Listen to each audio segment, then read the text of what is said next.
Well, I just wanted to, take the opportunity to thank the guys that played in the event. Not everybody played in the event on our roster, so happy for that those guys did it. Especially, our seniors, Austin Mason and Basheer both had really good seasons for us, and hate to see it happen and end. Wanted to see what we could do in this tournament. Wasn't meant to be. But I appreciate everybody that got on a plane and came out here to play in this event, because there's value in it. There's value in competition. There's value in training leading up into the competition. And Basheer and Mason in particular, and Adam was recovering from his injury, but so he kind of gutted it out. But Basheer and Austin Mason, every day we had practice or workout leading into this event. They were there with a great attitude. So I really can't compliment those guys in particular for their efforts for Arizona State basketball. Coach, you guys got up to as many as 11 in that second half. What are your thoughts on the transpired final 10 minutes?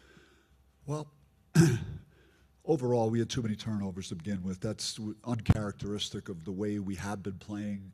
And I don't know what you attribute that to, a 20-day layoff. I don't know how to assign, the reasoning behind that. 16 was too many. Their fast break points hurt us.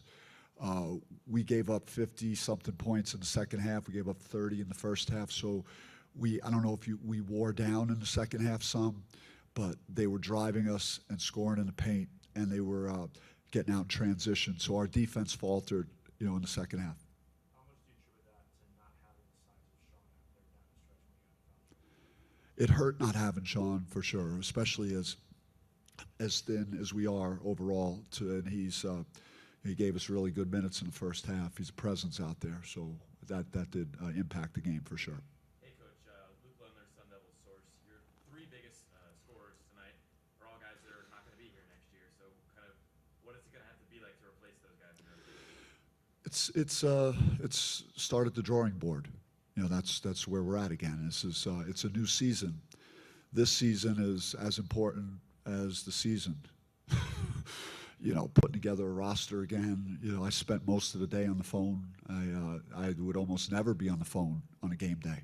But the reality of the transfer portal and the world we're in, I'm certainly 2 feet in for this game, but I need to dedicate time to obviously making sure we reconstruct the team. Trevor and Amir didn't crack double-digit points today, but they showed their flashes. How do you think they can grow next year? Both need to have big off seasons. They need to sit down and map out a game plan for both of them to make steps. So your biggest jump has to be from your freshman to sophomore year. You get a whole year under your belt of experience, and then if you put the time in and the work in, and you commit to a strength training program, and you have things that you want to improve in your game, then those guys have a chance to make a jump. And Basheer, you only played under Coach Hurley for 1 year, but what were kind of some of the biggest lessons and takeaways you took from him? Just handling adversity. We had a lot of adversity this season. Reasons that we couldn't control. So just how to handle adversity. Go out there, put your best effort forward. Why was it so important for you to play behind this your senior year moving on after tonight? Why was it so important for you to be with the program, help mentor the young guys blessed with this and participate tonight? Yeah, obviously I committed to this team. Came to play here, so as long as I'm healthy and available, I was going to play. Obviously, there's benefits for me. Playing another game. Having to, there's money on the line, stuff like that. But it was just I felt like it was good for me to come out here. I just think, I don't want to interrupt, but I want to piggyback, because he's a high character kid. When you're a high character kid, you finish what you start. So you finish the season, and he did it, and that's why, because he's got great character, great makeup. Is that what you saw in him when he was in the portal last year for Ball State? I mean, he plays. He never complained all year. I never got a call from any of his people, requiring, more plays run for him or more shot attempts or whatever. He just day in and day out came to practice every day with a great attitude, and he's a worker. And all that he's done in his career, this guy's had a great college career, and now he's got great things in front of him in the future as a professional. Coach, like you mentioned in your open, with not a lot of guys that you with your diminished roster. What was it like preparing for this tournament with guys that have not been playing substantial minutes all season long? It was interesting. It was interesting. We got some time off after the season. Guys were playing heavy minutes because our numbers were low, and then we got back to work. But I had to do it in a way that, was not a lot of physical, not a lot of live work, because we couldn't afford someone else to get hurt or not be available for the tournament. So, we did a lot more light workouts. I don't know if that is why, maybe as the game wore on, we wore down some late in the game. We didn't play as well as we did maybe the first 30 minutes of that game. And just to piggyback off of that, like you said, this is a great opportunity for you guys to, continue on your season. For the guys that are going to come back for next season, what do you hope they take away from this experience? There's a lot of things you have to do to be an NCAA tournament team, and I've had NCAA tournament teams. This season will haunt me more than any other season I've had where I haven't made the tournament, because there were a lot of pieces in place to do it. A lot of things happened, but there's a lot of things you have to do in order to not be in this tournament. And to be in the NCAA tournament is run back on defense every time, like your hair's on fire. Dive on. I think we had a couple of times to dive on the floor for a loose ball, and we didn't.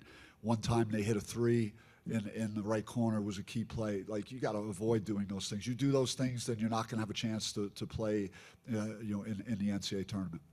That's good. Okay, one more thing. Coach, you talked a lot about what you learned about your team, about the program, about the Big 12. What did you learn about yourself as a coach throughout this season that you just witnessed? Wow. Just how to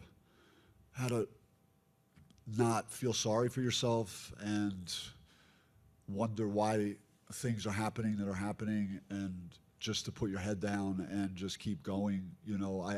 I was not going to show this guy or the seniors that I'm giving in, or, I yelled at these guys in the last 90 seconds of that game. It's not like, I accepted, our fate or defeat, and I'll never do that. I got to figure out ways to be better and to have a deeper team. I think, and in that sense, I let him down. I did not have enough players in case there was an injury, a key injury, that we could survive that injury long enough to get that player back, that it wouldn't derail part of the season. So learned a lot from the portal. I'm back in. I'll be twisting around in the portal for the next few weeks. Maybe I'll pop out to have dinner and hug my grandchild a couple of times. But, yeah, other than that, that's where I'll be in case anybody's looking for me. Thanks, gang. All right, see you. Thanks, man.